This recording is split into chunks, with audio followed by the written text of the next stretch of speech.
Welcome guys, Rahul fishing blog চ্যানেলে সবাইকে most welcome এবং গুড ইভিনিং।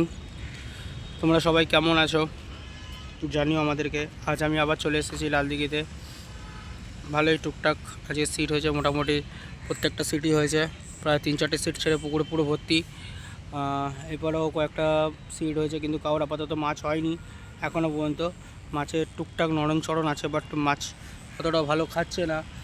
তো দেখা যাক সন্ধ্যে অবধি কী হয় না হয়, সবই তোমাদের বন্ধুদের আপডেট দেবো বন্ধুরা তোমাদেরকে।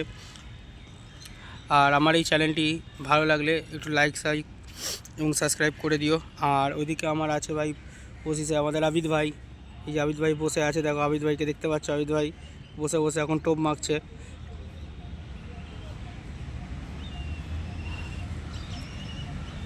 তো আজ এখনো মধ্যে ছিপ আমার পড়ে আছে, দেখতেই পাচ্ছ।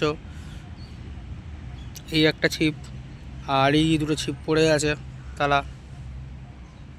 মাছের খাওয়া একদমই নেই বললেই চলে বন্ধুরা, টুকটাক মাছ খাচ্ছে। সারাদিনে কি হয় না হয়, মাছ হয়েছে কি না হয়েছে, কারোর মাছ হলো কিনা, সবই তোমাদেরকে আপডেট দেবো বন্ধুরা, অসুবিধা নেই।